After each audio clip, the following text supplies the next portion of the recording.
Agradecendo a Deus, aos mestres, por mais essa oportunidade, por esse encontro, por essa respiração, pela vida. Que a gente possa cada vez mais desenvolver essa atitude de gratidão no nosso dia, nos nossos pensamentos, no nosso coração. Orando para que a gente tenha um encontro de inspiração e de clareza para como seguir com as nossas vidas e como se aproximar da nossa meta divina. Boa noite a todos.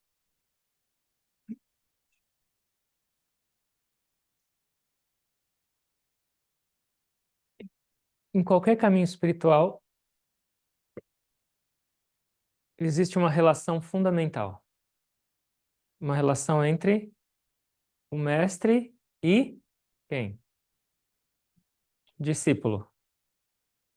Não importa qual caminho, qual religião, sempre esse método, esse sistema de transmissão existe no caminho espiritual. Jesus, ou os nossos gurus, não importa. Moisés. E, na verdade, os mestres falam que o aspecto mais importante não é o guru. Eles falam que guru está cheio, mas discípulo não muito.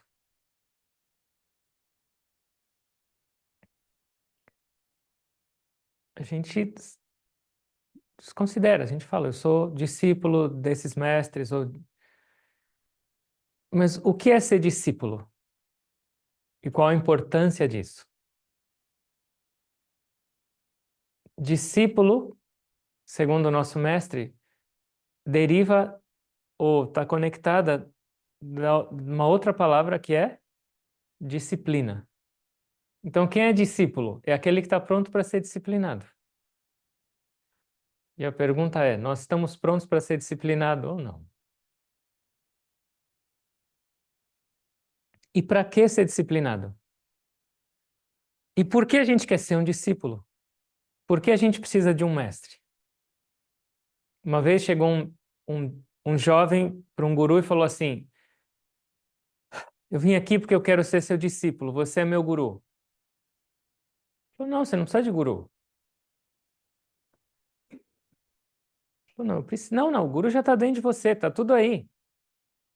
É só você se conectar. Ele falou: não consigo. Ele falou: então tá bom, então eu sou seu guru. Então, guru é aquele que vai mostrar para a gente o caminho ou a verdade, é aquele que vai nos abençoar ou nos conectar com aquilo que a gente está buscando. Então, primeiro de tudo, a gente sabe o que está buscando. E segundo, se a gente sabe o que está buscando num caminho espiritual, a gente está pronto para disciplinar nossas vidas para alcançar isso que a gente está buscando. E não importa se você está seguindo Jesus pela Bíblia, não importa se você está seguindo um guru físico ou uma outra escritura sagrada. Não vai existir essa conexão, não vai existir essa relação se não houver essa disposição de disciplinar-se.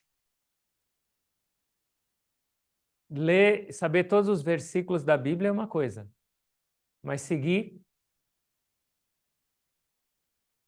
Então, tem algumas maneiras da gente enxergar isso.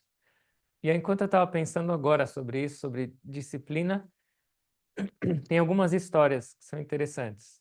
E aí vocês já vão pensando em qual vocês se encaixam. Em qual disciplina vocês vão preferir para seguir. Tinha um guru, ele chamava Drona. Ele era o guru dos Pandavas e dos Kauravas, que é a essência da Bhagavad Gita. A Bhagavad Gita vem dessa história. E ele treinava os príncipes. Então ele treinava a realeza no caminho espiritual e na arte da guerra. E ele foi o primeiro guru pago da história. Ele foi o primeiro guru comprado. E ele treinava todo mundo. E um dia chegou um menino tribal que morava na floresta e chegou para ele e falou: eu quero ser o seu guru, seu discípulo. E aí Drona, já acostumado com a realeza, com um outro nível, e tinha orgulho do filho dele, que era muito bom, e do Arjuna e dos outros. Ele olhou e falou: Você não pode ser meu discípulo, porque você é tribal. E aí esse menino ficou super triste, voltou para a selva, falou: Não quero saber, ele é meu guru. E ele fez um.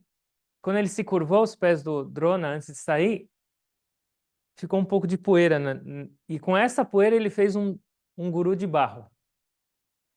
E aí todo dia ele meditava, se curvava a essa estátua, fechava os olhos e se concentrava. E começou a praticar arqueria, que era o que o Drona era melhor, sozinho, mas considerando ele como guru. E aí um dia eles estavam caçando Drona e todos esses discípulos, e eles se perderam na floresta. E os cachorros que estavam juntos estavam latindo. De repente veio uma flecha e essa flecha enrolou na boca do cachorro e segurou a boca dele. E aí o Drona falou: Como é possível que alguém saiba isso? E aí chegaram lá, estava esse menino meditando. E aí o Drona falou: Quem te ensinou isso? Ele falou: Você. Ele falou: Não, eu não te ensinei nada disso. Claro que você me ensinou. Ele falou: Não, eu nem te aceitei como discípulo. Ele falou: Você pode não ter me aceito, mas eu te aceitei e eu pus aqui, esse é você. E aí o Drona ficou não feliz, mas ele ficou preocupado. Ele falou: Esse tribal é melhor do que os meus alunos do palácio. Lá eu recebo e lá não pode ser. E ele falou: Então tá bom, você é meu discípulo, então agora você tem que oferecer o Guru Dakshina, que é uma. Normalmente depois dos estudos com o Guru, eles oferecem uma doação. E ele falou: Tá bom, o que você quer? Sabe o que o Drona pediu ou não? Ele era bom de arco e flecha, esse menino. E ele não poderia ser. Sabe o que ele pediu? Quero seu dedo. Por quê? Porque ele não ia poder mais atirar. E aí o menino, como considerava ele como guru, fez o quê? Tá bom. Então, então se algum dia o guru pedir seu dedo, uma vez o Gurudev foi a primeira vez com Swami Sri Yukteswar. E aí ele falou que ele queria seguir, o Sri Yukteswar leu a mão dele e falou para ele: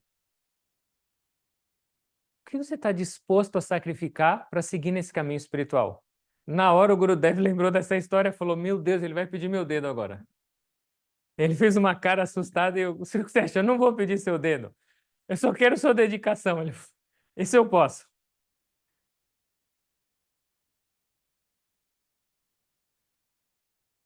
Um outro discípulo.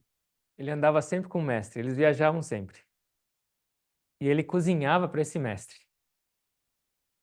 Aí um dia esse mestre foi receber um outro mestre e esse discípulo foi cozinhar para ele. E ele foi fazer o quê? Chapates. Chapate é como se fosse uma panqueca. E aí ele começou a fazer. E quando ele foi servir, um dos chapates estava. Eles são muito redondinhos, quando as mães indianas fazem, não a gente. Um desses chapates estava meio. Quando o guru olhou para aquilo, e sendo servido, ele pegou um pedaço. Ele pegou um pedaço de pau e começou a bater no discípulo. Até ele cair no... Até ele perder o sentido. Seu inútil, nem um chapate você consegue fazer direito. E aí ele foi para o hospital. No dia seguinte ou no outro dia, o guru foi lá visitar ele todo quebrado e abençoou ele e se realizou no hospital. Então essa é outra opção para vocês.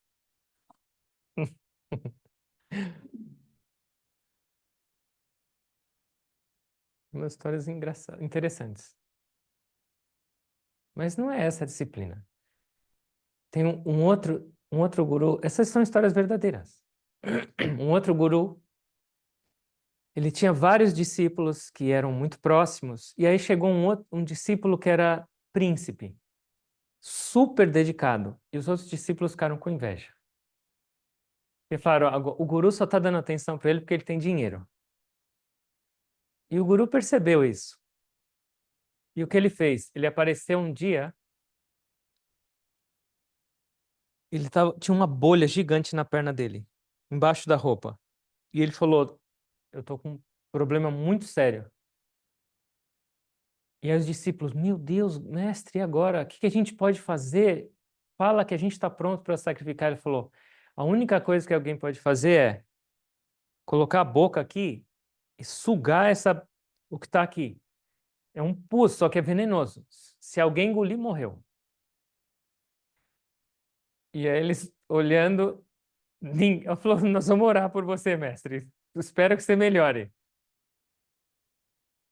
E aí chegou esse príncipe que estava lá ouvindo e falou, o que que é para ser feito? Alguém tem que chupar isso aqui para sobreviver. E aí, ele começou a tomar aquilo lá e começou a fazer uma cara boa. Todo mundo apavorado. Falou, nossa, o que ele está fazendo?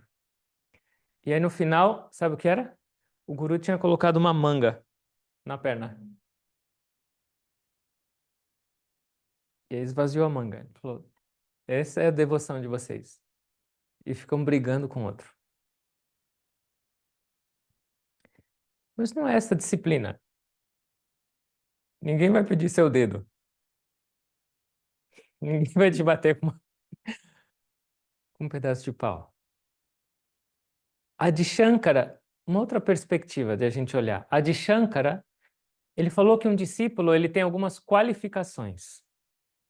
E essas qualificações serão as responsáveis pelo êxito do discípulo nessa relação com o guru, ou nesse caminho em direção a essa divindade, a nossa transformação. Essa qualificação é chamado adhikari. E ele fala que são 4 qualificações. Eu falo e vocês repetem. Viveka. Que é viveka? Discernimento. Um discípulo um discípulo qualificado, ele tem que ter a capacidade de discernir entre o certo e o errado, entre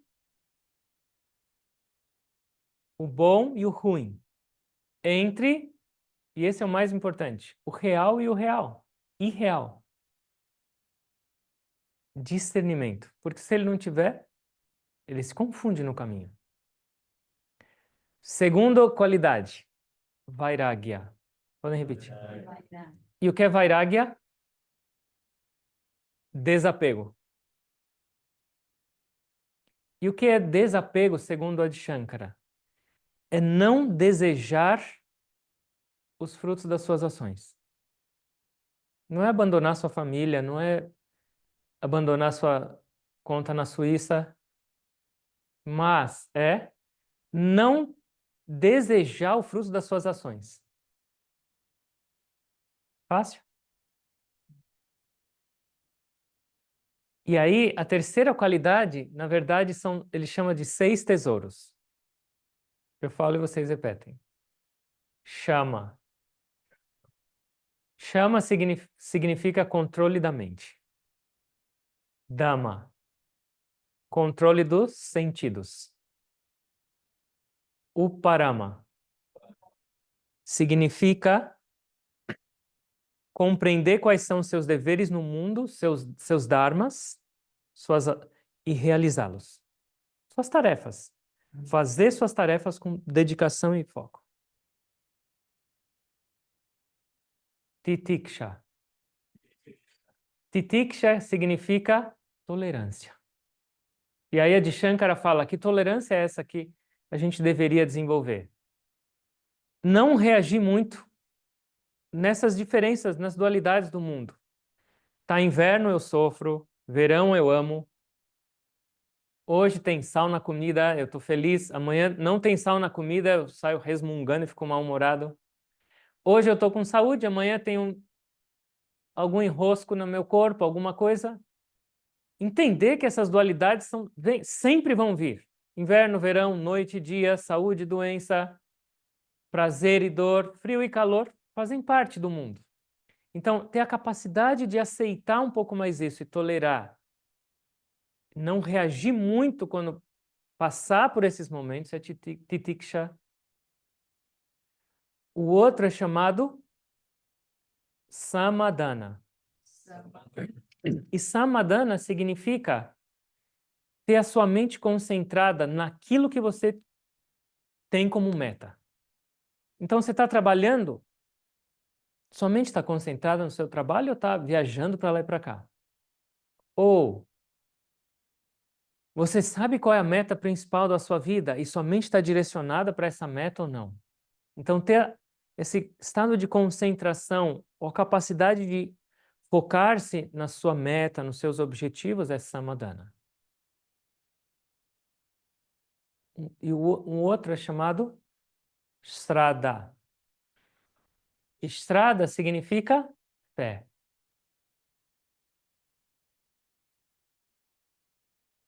E a Shankara fala fé no quê? Fé em duas coisas: nas palavras do mestre e nas palavras das escrituras, nos ensinamentos das escrituras. Porque se a gente também não tem essa fé, o mestre fala, segue por esse caminho. Será? Jesus fala, ser puro de coração, ou perdoai. Fala, isso aí era para os discípulos dele, não para mim. Então, por que você está lendo a Bíblia? Fé é indispensável para esse nosso crescimento, para esse nosso caminho. E o último desses quatro, esses foram 6 tesouros, e o último desses 4, eu falo e vocês repetem, Mumukshutvam. Mumukshutvam significa desejo pela libertação. A tradução literal significa que eu alcance a libertação. Porque se eu não tivesse desejo, qual a vontade que eu terei de me disciplinar, ou de mudar minha vida, ou de lutar contra os hábitos negativos?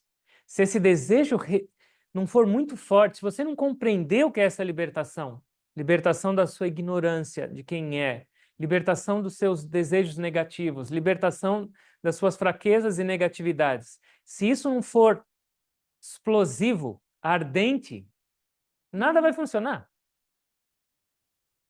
Mumukshutvam. Que eu alcance essa libertação. Que eu realmente seja livre de tudo que é nocivo na minha vida. Então, isso é adhikari. E é claro que isso é algo que a gente.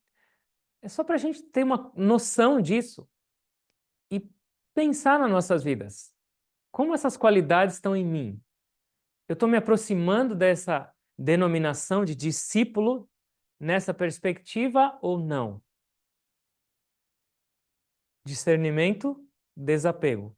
Controle da mente, dos sentidos, realização dos seus deveres, fé, tolerância, a sua mente concentrada no seu objetivo, na sua meta e um desejo ardente por esse estado de libertação. É algo para a gente pensar e ter como referência e andar baseado nisso. Porque essas são características que vão trazer um progresso muito mais rápido no nosso caminho. Uma outra perspectiva, eu gosto muito dessa perspectiva. Quais são, na verdade, as características de um discípulo? E Buda falava que um discípulo tem que ser igual um pote. Um discípulo está buscando a graça do mestre, as bênçãos do mestre, agradar o mestre, para receber essas bênçãos, para receber essa graça divina, para receber essa transformação. E nesse exemplo que Buda fala que um discípulo tem que ser como um pote, por que como um pote? E o que significa? O pote vai receber algo. Então, ele fala que a graça divina ou a graça do guru é como chuva. Então, para nós sermos um discípulo nesse exemplo de um pote, como a gente deveria ser? Como esse pote deveria ser? O que vocês acham? Vazio, aberto, limpo. Que mais? Resistente para receber as pancadas, né? Então, vamos supor, tem um pote. Para ele receber a água da chuva, ele tem que estar virado para cima. A boca dele tem que estar para cima. E o que significa que o nosso pote da vida tem que estar com a boca para cima para receber a chuva?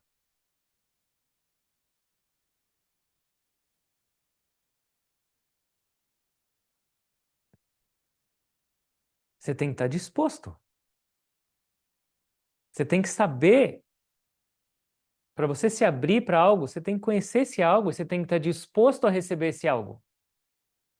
A gente fala, eu quero a graça divina, eu quero a graça de Deus. Tinha uma pessoa da cria, ele não gostava de meditar. E aí ele leu um monte de livro que, se o guru tocasse ele ia receber a graça do guru e se iluminava. Então ele não meditava. E ele ficava pesquisando onde ia o guru, que ele queria ir atrás do guru para o guru tocar ele. Falei, se o guru souber isso, você vai ver o toque que você vai receber. Você tem que estar aberto para isso. Você tem que estar conectado com isso. Eu realmente quero, eu sei o que significa receber essa graça divina. Eu sei o que significa eu receber essa chuva de bênçãos na minha vida. E eu estou aberto para isso, eu desejo isso. Eu estou olhando para isso ou não? Esse é o pote virado para cima. Mas não é só virado para cima. Ele tem que estar na chuva. Se você deixar o pote virado para cima, mas aqui no coberto, você vai chegar no dia seguinte e vai falar, continua seco. Não entrou nenhuma água. Você fala, não acredito. Por que a graça divina não vem para a minha vida? Seu pote está indo para a chuva ou não? E o que significa colocar o pote na chuva? Significa ação. Você tem que agir. Eu já sei, eu quero essa graça, eu quero essa transformação na minha vida e eu estou aberto e disposto para isso. Porque, honestamente falando, quantas pessoas realmente estão abertas para isso? Uma coisa são as palavras, fala eu quero. Mas você está disposto a isso? Você está disposto a receber? Então, a segunda é eu agir. E o que significa o agir? Todo caminho tem um processo para isso. Na Kriya Yoga, a gente tem um processo para isso ou não? Sim, a gente medita, ora, cada um tem uma maneira de colocar esse pote na chuva. Então, além de eu querer, além de eu ter clareza, eu estou me esforçando para isso ou não? Ou eu só carrego a foto do meu guru ou de Jesus no meu bolso ou na parede e fico esperando que um dia a chuva vai entrar, vai ter uma goteira pelo teto e vai cair no meu pote. Eu estou me esforçando para isso.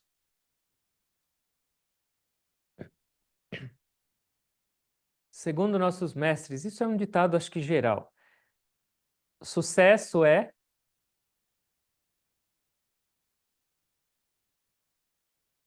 1% inspiração. Eu quero, eu estou inspirado. E 99% transpiração. Ou seja, eu tenho que suar para qualquer coisa. E não é diferente para a sua vida espiritual. Você tem que se esforçar. Então, ok, põe o seu pote na chuva. Uma vez tem um discípulo que chegou para um Gurudev e falou: Gurudev, por favor, me concede sua graça. Aí o Gurudev falou: não fala graça, fala krupa. Krupa significa graça. Ele falou: então, Gurudev, me dá krupa. Ele falou: você sabe o que é krupa? Ele falou: não. Então, por que você está pedindo? Ele falou: krupa são duas sílabas. Kru, que é fazer, e pa é receber. Então, faça e você vai receber. E então, esse é o colocar seu pote na chuva. pratica o que você aprende.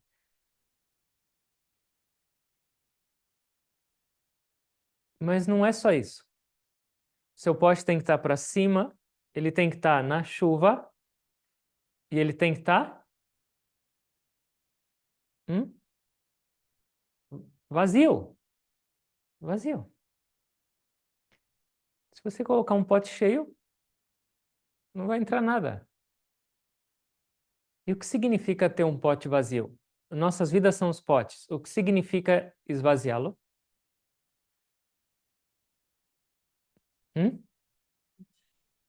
Limpar a mente, limpar seu coração. Desapego. Então, isso é física. Dois objetos não conseguem ocupar o mesmo espaço ao mesmo tempo. Isso é a mesma coisa no nosso coração, na nossa mente, nas nossas vidas.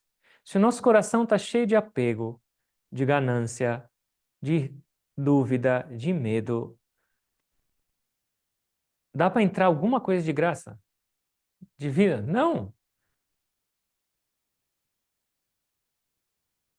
Tem uma foto de Jesus no quarto do Guruji que ele está batendo numa porta. Eu já falei isso várias vezes, essa foto, porque ele ama essa foto. Então Jesus está batendo numa porta e não tem maçaneta do lado de fora. Só tem do lado de dentro. Ou seja, eu tenho que abrir a porta para Jesus entrar. Só que se eu estou cheio de diversão lá dentro, ou eu estou muito ocupado, Jesus, passa amanhã, por favor. Agora está na hora do meu jantar, ou agora está passando meu programa favorito. Então, eu quero esvaziar meu coração. Ou do que ele está cheio.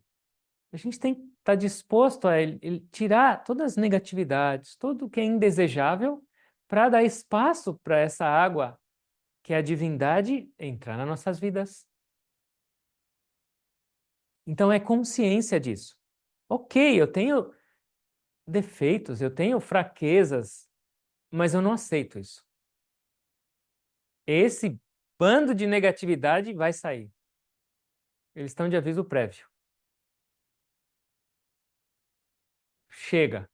Quanto tempo eu já vivi desse jeito? Quanto tempo eu já vivi refém dessas emoções que são negativas? Quanto tempo eu já vivi refém desse bando de coisa que só me atrapalha? Chega. Então, essa vontade de se esvaziar do que não é útil, do que não é positivo e produtivo na sua vida é ter o pote vazio. Se purificar.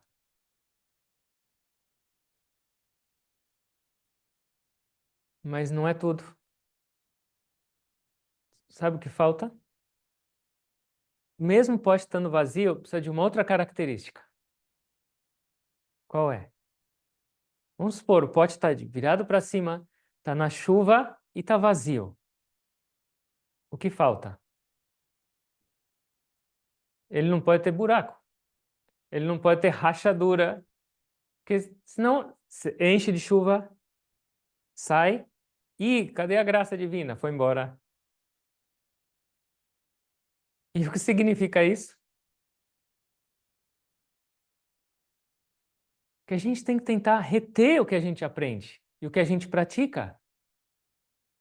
A gente conversa, a gente estuda. Quando a gente sai de um encontro, a gente estava agora com o nosso mestre, menos de uma semana atrás, uma já.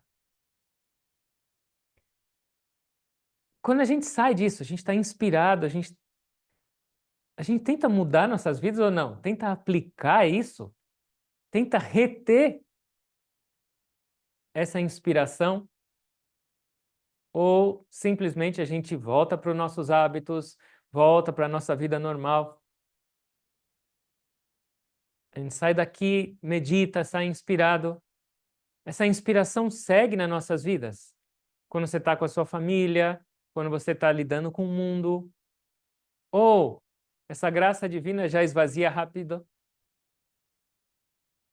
Uma vez, uns 5, 6 anos, mais até, quase 10 anos. A gente meditou, tinha um monte de gente meditando. Acabou a meditação, estava um silêncio. E aí uma das pessoas que estava meditando me chamou E não lá fora, me chamou aqui onde estava todo mundo ainda. E falou assim, estava falando de uma outra pessoa. Eu odeio essa pessoa. Mas gritando, eu não sei nem o que fazer. Só de pensar nessa pessoa eu começo a tremer. Que ódio! Eu falei, uau, a meditação está funcionando. A rachadura, imagina o tanto de rachadura. Então, como é o nosso pote? O quanto eu estou retendo?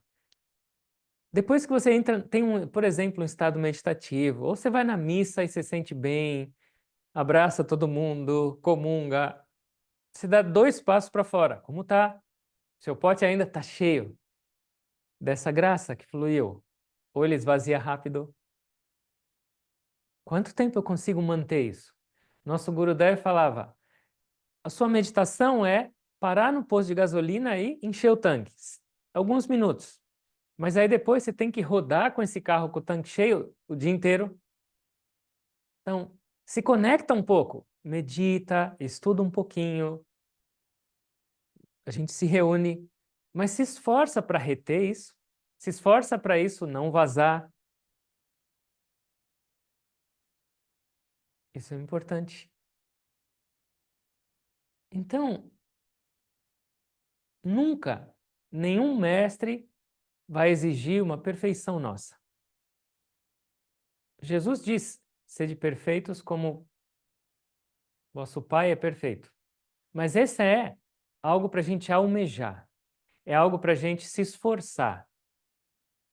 Nenhum mestre está esperando que a gente seja perfeito agora, ou que a gente faça tudo de uma maneira perfeita, porque honestamente falando, não dá. Não dá. Nós temos imperfeições ou não? Sim.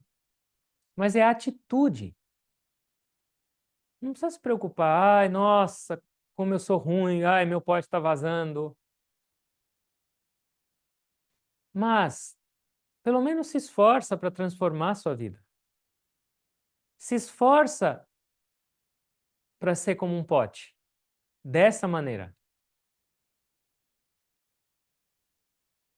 Se esforça para alimentar esse desejo por essa meta, que é virar o seu pote para cima. Se esforça para praticar um pouco do que você aprende todos os dias. A chuva está aí, não é que em algum lugar está em seca e outro lugar está tendo temporal. As pessoas falam, puxa, essa pessoa alcançou tudo isso nesse estado e eu não. Será que algumas recebem graça divina, algumas outras desgraça divina? Não. Eles dão um exemplo do sol. Um raio de sol. Ele chega numa pessoa que vai na igreja. Sim ou não? Sim. Mas o raio de sol bate numa pessoa que é um assassino ou não? Sim, o raio de sol vai para todos. O raio de sol vai numa água filtrada, numa água de um rio, o raio de sol chega até uma água de esgoto. O que significa isso? A graça divina está em toda parte o tempo inteiro. Não é que tem falta de graça divina, não é que tem falta da presença de Deus ou desse fluir que a gente está buscando, mas é o nosso pote. Então a gente tem que se esforçar para receber. Vira e põe ele na chuva. Pratica. Tenta. Você não tem que ser perfeito, mas tenta, pratica. Autoanálise. Esse ato de esvaziar o seu pote é autoanálise. Não é tão prazeroso se conhecer. E é por isso que a maioria das pessoas prefere não se conhecer e prefere conhecer os outros. Nossa, essa pessoa não presta. Nossa, olha o que ela tem. Olha o que aquele outro tem. Senhor julgador ou julgadora, você já olhou para dentro do seu pote? Não, nem quero. É por isso que a gente se ocupa cada vez mais com celular, com distrações, porque aí eu não vou ter tempo de olhar para o meu pote. Mas essa autoanálise é indispensável. Você precisa conhecer o que você precisa eliminar. Você precisa conhecer o que está lá dentro, o que é bom e o que não é, para tirar. Então, todos os dias, antes de dormir, faz uma análise bem rápida, mas sincera. Como foi meu dia hoje? Meu pote ficou um pouquinho mais vazio dessas negatividades. Eu melhorei. Aquelas coisas que eu sei que não são tão agradáveis se manifestaram menos hoje. Eu tive mais controle sobre elas. Gradualmente, a gente vai esvaziando. Não vai de um dia para a noite, da noite para o dia, essas negatividades, essas fraquezas. Mas com determinação e com essa clareza, elas vão. Não tem outro caminho. Elas vão. E esse desejo de tornar a sua vida inteira espiritual, de tornar a sua vida inteira esses ensinamentos. Uma vez chegou um discípulo também para um guru e falou assim, esse guru ficava só em silêncio, ele falava pouquíssimo. Ele chamava Nanga Baba. Amava muito o Gurudev. E aí chegou uma pessoa para ele e falou, mestre, me dá um conselho, por favor. Ele disse, me ajuda, eu quero mudar, eu quero transformar minha vida. Um conselho só e eu vou seguir. E ele falou assim, nunca mais fala mentira. O discípulo falou, mas eu sou comerciante. Como eu vou conseguir fazer isso? É impossível. Mestre, me dá um outro conselho. Ele falou, é por isso que eu não falo. Pega o meu conselho, joga na lata do lixo e vai embora. Por que você fica me amolando e quando eu abro minha boca, então, se esforçar para aplicar o que a gente ouve. Os mestres nunca vão falar algo que é impossível para nossas vidas. Eles nunca vão dar uma missão não pode ser alcançada, mas depende do nosso desejo, da nossa vontade de transformar e de realmente tornar nossas vidas esses ensinamentos. É só para isso.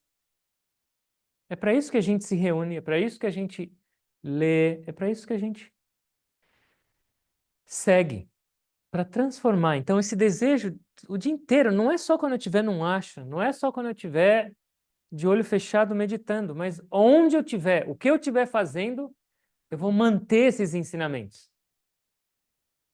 O Gurudev falava, às vezes, se você achou um ensinamento interessante, pega um pedacinho de papel e anota, deixa ele no seu bolso. E aí, de vez em quando, durante o dia, abre esse papelzinho e leia, ou esse verso, ou essa frase, ou ensinamento, e vai tentando aplicar. Então, o que é um discípulo? Não é alguém altamente qualificado. Porque se uma pessoa fosse altamente qualificada, ela não era discípulo. Ela já era mestre, ela não precisava. Discípulo é aquele que percebe que tem negatividade, que tem fraqueza, que tem um monte de coisa para mudar, mas que quer mudar. Que tem essa vontade de mudar e está disposto a mudar. Isso é querer ser disciplinado. Qual foi o discípulo mais próximo de Jesus? Pedro. Ele era perfeito ou não? Quanta bordoada o coitado levou de Jesus? Ia lá, fazia alguma coisa, já levava a saraivada. Falava alguma coisa e não fala besteira. Mas o que era? O desejo. Eu quero. Jesus sabia, ele era imperfeito. E testava, mas com esse desejo, o que ele se tornou? Arjuna, que era o discípulo mais destacado de Krishna, perfeito, todo cheio de orgulho, na hora de lutar, ai não, não vou lutar. Meu Deus, é melhor que eles me matem, eu vou fugir daqui. Nossa, isso aqui não é para mim. Depois de tanta preparação, mas ele tinha o quê? O desejo e a força de vontade para fazer. Então, não se preocupa muito. Um monte de gente vem aqui e fala: nossa, isso aí não é realização, a libertação não é para mim. Nossa, tantas vidas ainda vai levar isso. Nossa, Se você tem esse mantra na sua cabeça, quem vai poder te ajudar? Se o guru está falando para você, é possível, você nasceu para isso, e você fala, não é possível, eu não nasci para isso, onde você vai? Só esteja aberto, só esteja com vontade de se transformar. Se coloca à disposição para fazer, e isso vai acontecer. Essa é a promessa deles, de qualquer mestre. Por que não? Por que não? A gente está junto aqui, ouvindo, a gente está junto aqui sentado. A gente não está buscando isso? E se a gente está aqui escutando isso, será que a gente não foi convidado e será que a gente não está pronto para isso? Cada um de nós? A resposta é sim, mas o quanto a gente quer, certo? Alguma pergunta? Não vai pedir receita de chapate. Te dá a resposta rápida, né? Uhum. É isso. De uma certa maneira, a gente sabota o nosso próprio caminho, com desculpas, com preferências nas nossas vidas, com decisões. A gente tem que ser muito sincero. O quanto eu desejo essa transformação? Ninguém vai ficar forçando e pegando no seu pé, no seu colarinho, falando, vai mudar, faz isso. Mas a gente está aqui, a gente recebeu uma oportunidade, a gente recebeu um convite para essa transformação. Por que deixar esvair? Gurudev falava, a oportunidade não deve ser negligenciada, porque ela talvez nunca mais volte.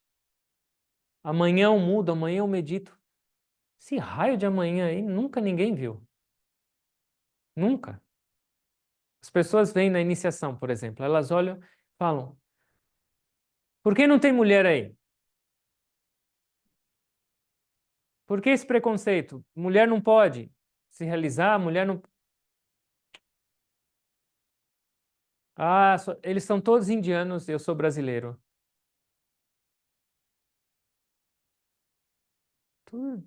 Desculpa, você é alma.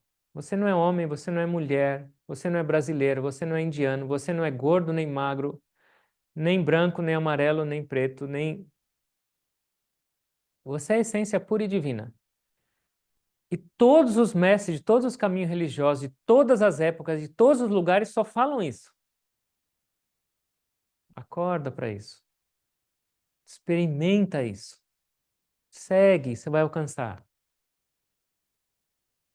A gente tem que tentar, nossa parte é tentar. E quanto mais a gente tentar com sinceridade, imagina um bebê que foi andar a primeira vez, caiu, se bateu no chão e se machucou, falou: nunca mais ando, não é para mim. Andar não é para mim. Mãe, me leva aqui, para lá e para cá. Eu não vou sair desse carrinho nunca mais. Nós somos esses bebês no caminho espiritual. Vou meditar um pouquinho, ai, não está funcionando. Nossa, minha mente está agitada. Ai, não dá, eu sou nervoso assim mesmo. Ai, eu desse jeito. Ok, senhor bebê, fica no carrinho. Quanto tempo sua mãe vai te levar? É pra gente pensar. Pensa cada um, quanto eu quero. Oportunidade não falta. E não é, ai, o guru gosta mais desse, ou Deus gosta mais desse ou daquele, não gosta de mim, não olha para mim. Não. É a gente que tem que se voltar para essa divindade. O nosso pote que tem que se virar. A chuva está acontecendo. Vamos fechar os olhos, por favor.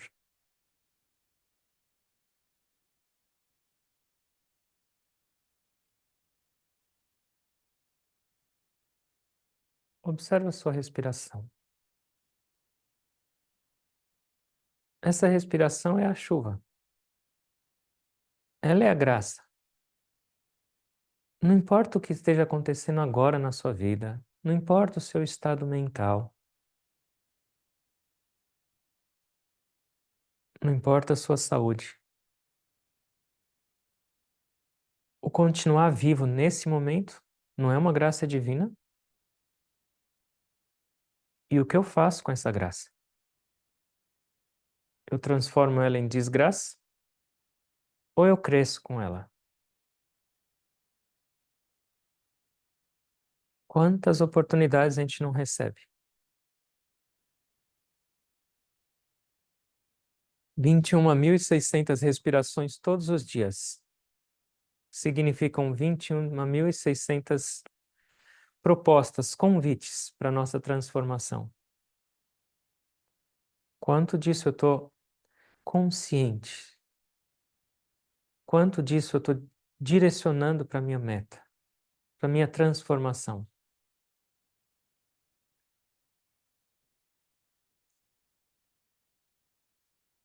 Não se preocupa com as suas imperfeições.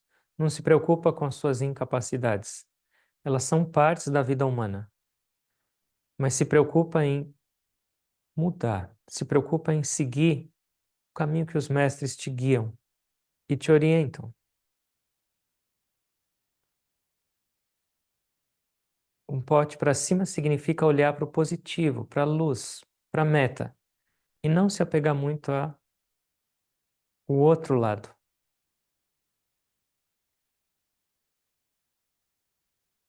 Sinceramente, se pergunta o quanto eu quero. Quanto eu estou disposto? Qual é o meu desejo por essa transformação que todos os mestres falam e garantem que é a nossa herança divina? Até quando eu vou viver me conformando com essas migalhas que eu recebo? Migalha de felicidade, migalha de amor, migalha de humanidade.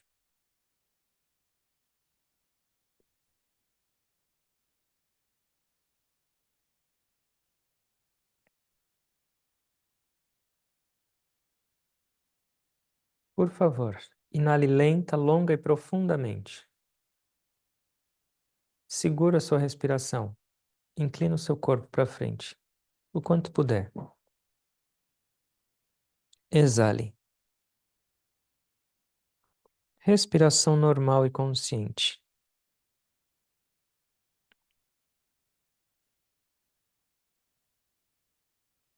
Curvar-se e se refugiar-se significa também colocar o seu pote para cima. Ó Deus, ó mestres, eu me refugio. Cuida desse pote. Flui na minha vida. Me esvazia do ego, da vaidade, da arrogância e da ignorância.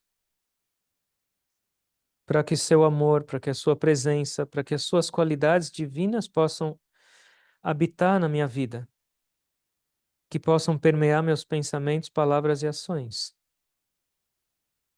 Me dá força e inspiração para colocar tudo isso na minha vida.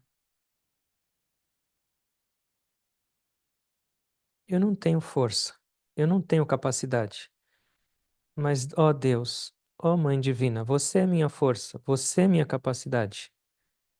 Eu me entrego, me torna digno de viver essa vida humana, me torna digno de ser um discípulo.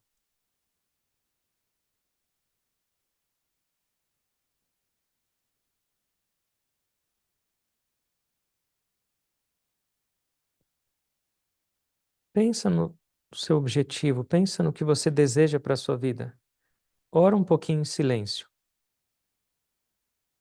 do seu coração.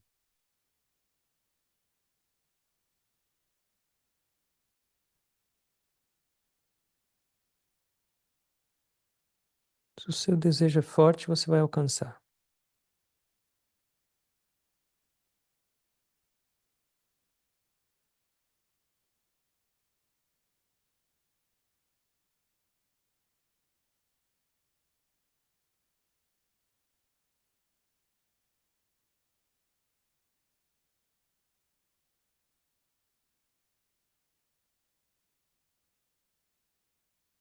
Inala lenta, longa e profundamente. Segura. Senta. Exale. Respiração normal e consciente.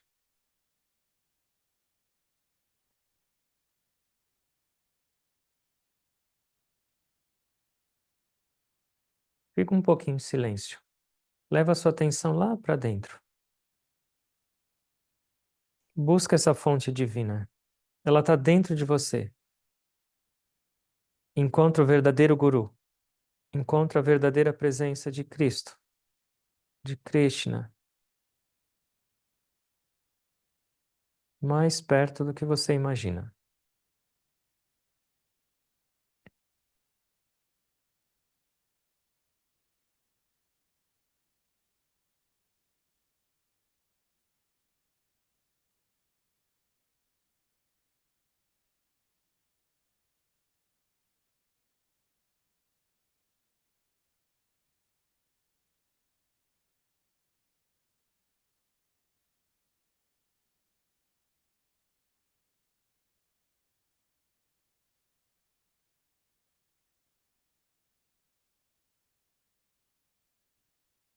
Oh Deus, oh mestres, eu vou me esforçar mais para mudar a minha vida. Eu vou me esforçar mais para eliminar essas negatividades. Eu vou me esforçar mais para aceitar cada momento da minha vida como uma bênção sua para me disciplinar. Cada situação que eu passar pelo meu dia, eu vou lembrar que é essa oportunidade, é a sua bênção fluindo. Para eu acordar, para eu aprender, para eu me disciplinar, para eu mudar. Abre meus olhos para a realidade, para a razão desse existir. Abre meu coração para o seu amor divino. Eu vou me esforçar, me guia.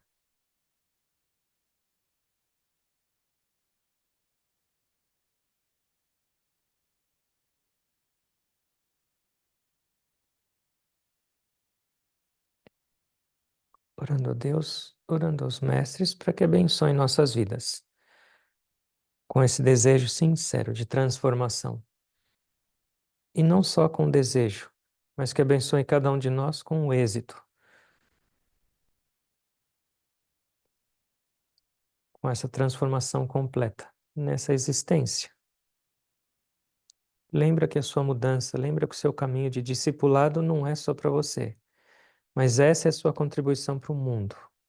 Essa é a sua contribuição para toda a criação. Não espera que as mudanças venham de fora. Começa agora. Tudo está nas suas mãos.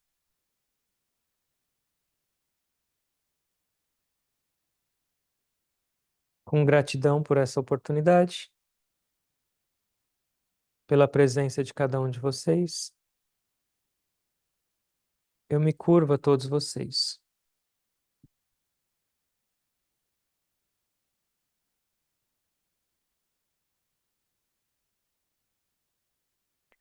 Om. Amém. Obrigado a todos.